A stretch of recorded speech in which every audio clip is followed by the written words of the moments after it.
gracias por la bendición de Dios. Esta vez el amigo de ustedes, José López Granizo, el rey de la picardía, grabando para Astuki Producciones y Trompo Producciones para todo el Perú.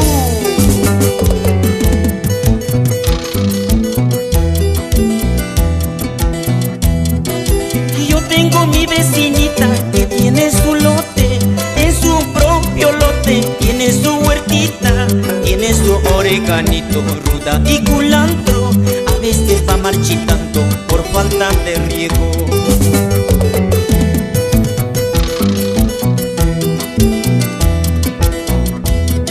Y yo tengo mi gallito, gallito precioso, es muy engreíto, un poco travieso.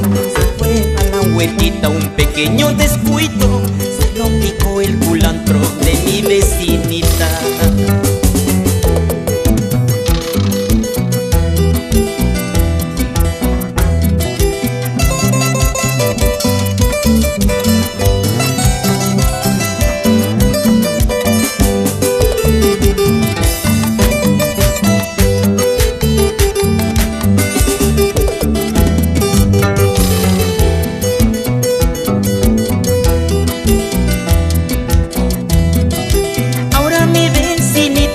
Tiene su trampa, a mi gallito precioso quieren verle muerto, mientras su maridito no está presente. Un regadito su culantro le voy a cultivar.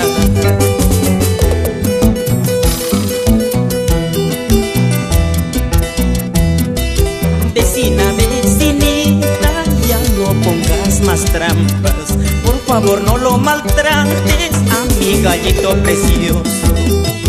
Vecina, vecinita, es que no te das cuenta, tienes tu gallina hermosa, por eso viene mi gallito.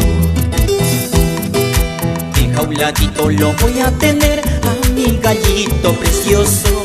Si mi vecina del costado sigue poniendo más trampa, enjauladito lo voy a tener a mi galatuca precioso.